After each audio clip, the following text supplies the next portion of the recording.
Glasses and the sharp rise of laughter echoed through the dining hall like a cruel chorus.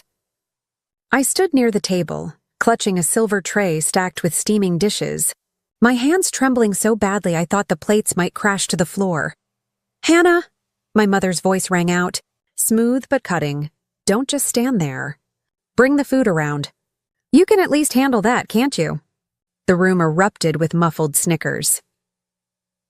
Before we begin, drop a comment and tell us where are you from and from which city you're watching our videos. And after watching the whole video, don't forget to tell us what would you do in this situation. Be honest, tell me in the comments below. We read every comment. Let's begin. Sabrina, my older sister, leaned back in her seat with a glass of wine, her lipstick-perfect smile dripping with superiority. "Careful, everyone," she said loudly. "Hannah's not known for balance. Wouldn't want dinner on your laps." The laughter that followed struck harder than a slap. My throat tightened. I forced one step forward, then another, the weight of the tray pressing into my arms like a punishment. I tried to keep my eyes low, tried to disappear, but the sting of their judgment wrapped around me. "Over here, Hannah," my Aunt Diana called, snapping her fingers like I was some hired help. "Potatoes first? And hurry up, some of us are starving." Heat rushed up my neck. I wanted to scream. To tell them I wasn't their servant, wasn't their charity case, wasn't the shadow they could push around. But my voice caught, locked by years of silence. My hands shook harder. Then, without warning, a hand covered mine. Ethan, my husband. His grip was steady, warm, grounding me in that storm of humiliation. His chair scraped back as he stood, towering in quiet defiance.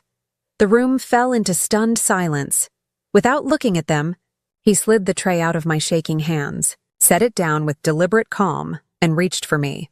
His fingers laced through mine like steel chains, unbreakable. He didn't speak. He didn't need to. His silence was thunder. With a sharp inhale, he pulled me to his side. And then, step by step, he walked us both out of that room, past Sabrina's frozen smirk, past my mother's parted lips, past Diana's shocked stare. The only sound was Ethan's shoes against the hardwood. Each strike a defiance, each stride a refusal to bow. When the door shut behind us, the world outside was cold, the night air biting my skin. My knees wavered, but Ethan didn't let me fall. He held me firm, his jaw tight, his eyes burning with quiet rage. "You don't serve them," he said, voice low, fierce. "Not now. Not ever again." Something inside me cracked open. My shame burned hot, but beneath it, something new sparked, an ember I hadn't felt before.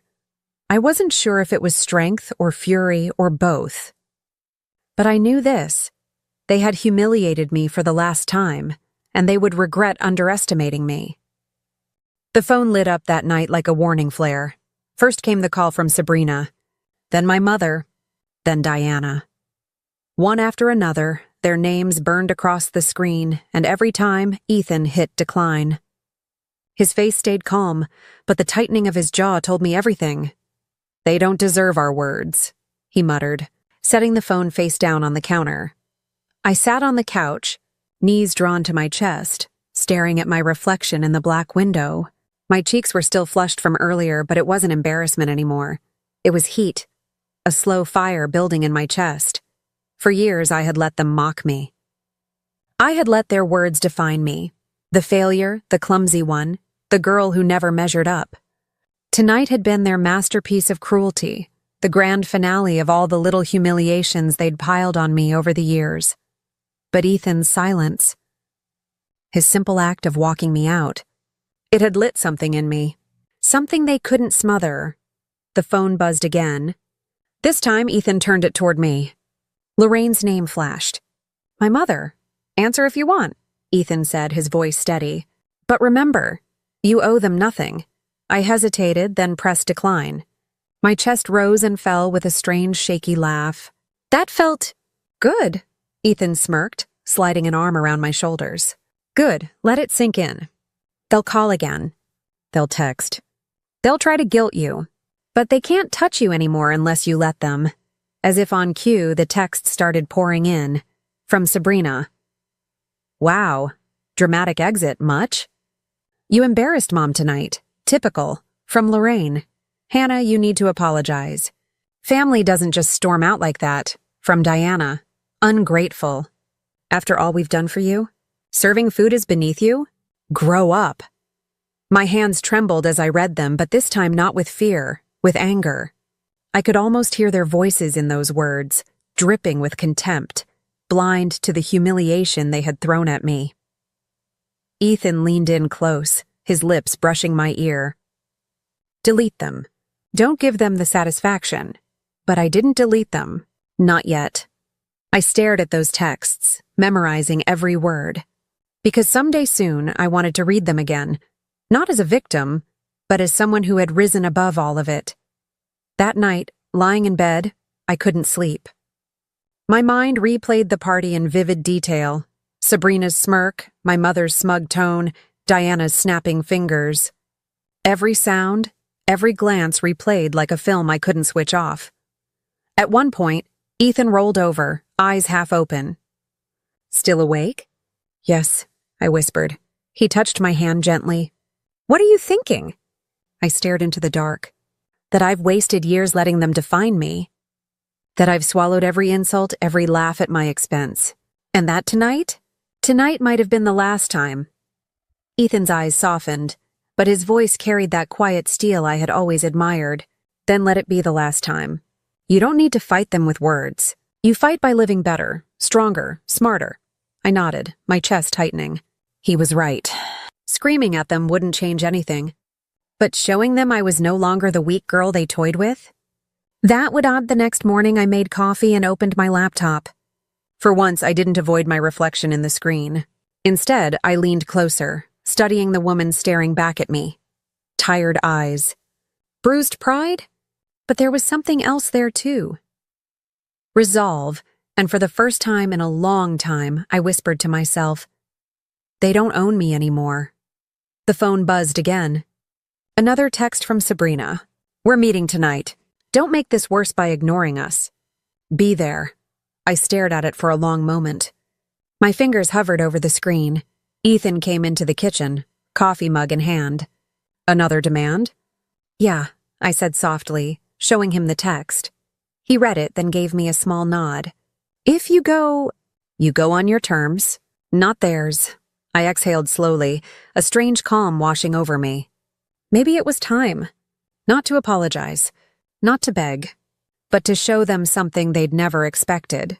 Because the girl they mocked last night was gone, and the woman walking into that room tonight would not tremble again.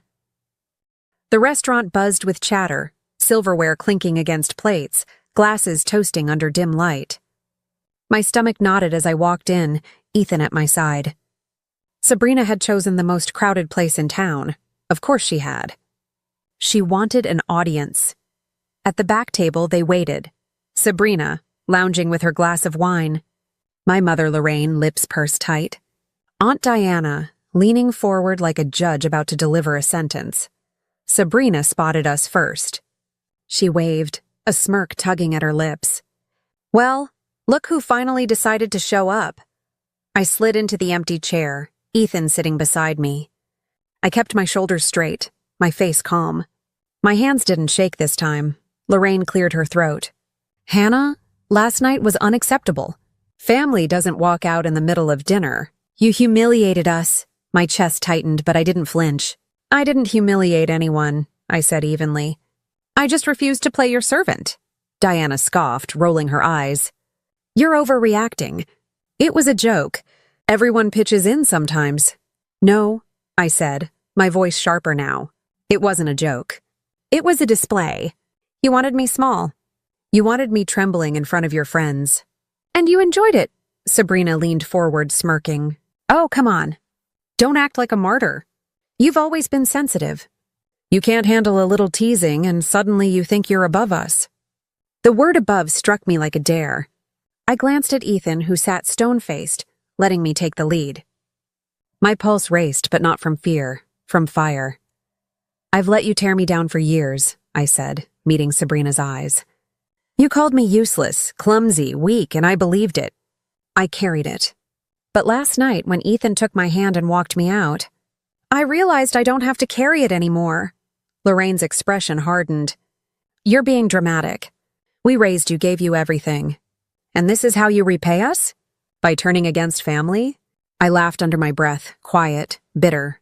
Family protects each other.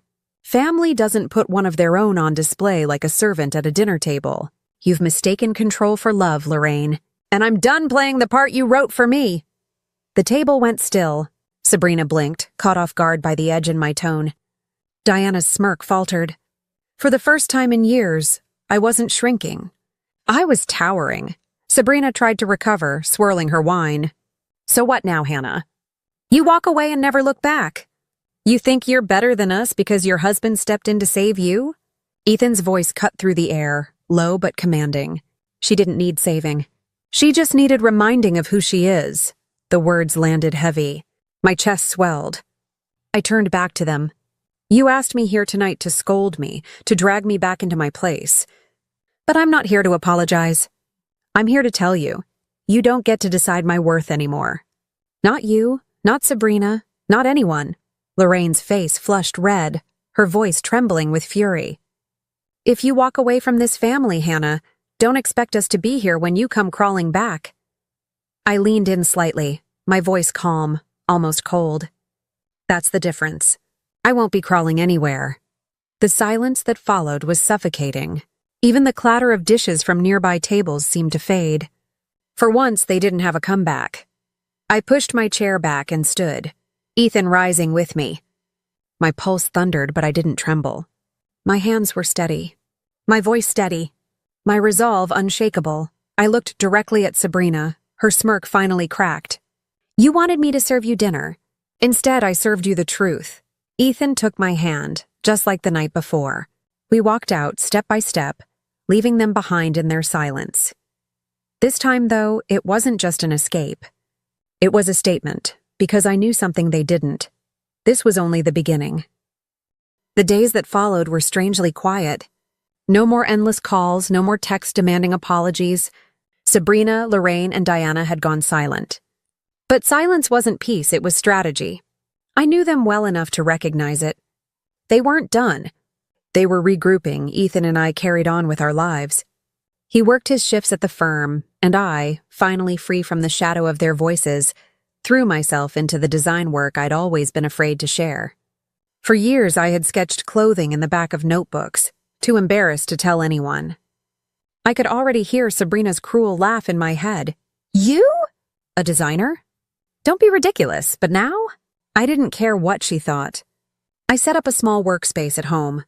I sewed late into the night, the hum of the machine filling the silence where their insults used to live. And for the first time, I felt alive. One afternoon, Ethan came home early. He found me surrounded by fabric scraps and half-finished pieces.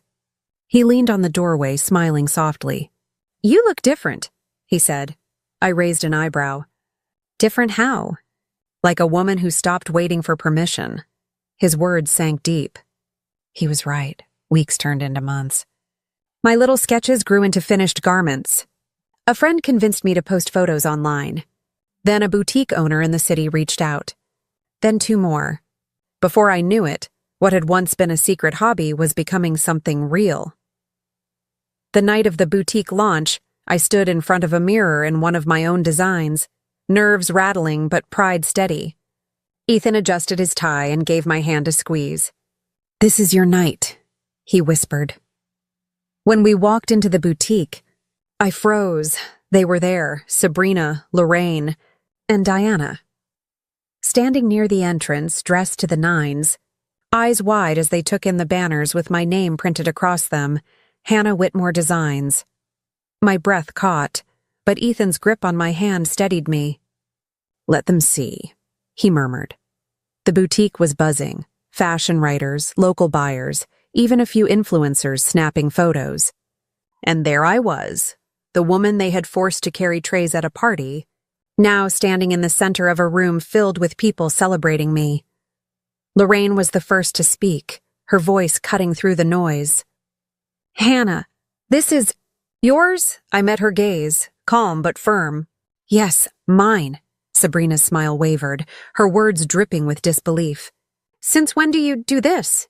Since the day I stopped listening to you, I said evenly. Her face paled, and for once she didn't have a comeback. Diana forced a laugh, trying to regain ground. Well, I suppose all those hours serving food taught you something about presentation. I tilted my head, giving her the faintest smile. No. What taught me was walking away from people who only wanted me small. The weight of my words lingered, not just for them, but for everyone around us who had overheard. For the first time in my life, I didn't shrink under their eyes. I stood taller. The rest of the night was a blur of congratulations, handshakes, and orders placed. Ethan stayed close, proud but quiet, letting me shine. Later, when the boutique finally cleared, Sabrina approached again, her tone softer, almost desperate. Hannah, maybe we should talk. We're still family. I looked at her for a long moment, then shook my head. Family is more than blood. Family is who stands beside you when everyone else tries to break you. And I already have that. I glanced at Ethan, his steady presence by my side. Her lips parted like she wanted to argue, but nothing came out. I walked away, hand in Ethan's, my heart lighter than it had been in years. That night, as we drove home under the glow of city lights, I leaned my head against his shoulder. Do you think they'll ever change? I whispered. Ethan's hand tightened around mine. Maybe, maybe not. But it doesn't matter anymore. You've changed. That's what counts. I closed my eyes, the weight of his words wrapping around me. He was right, because the real revenge wasn't their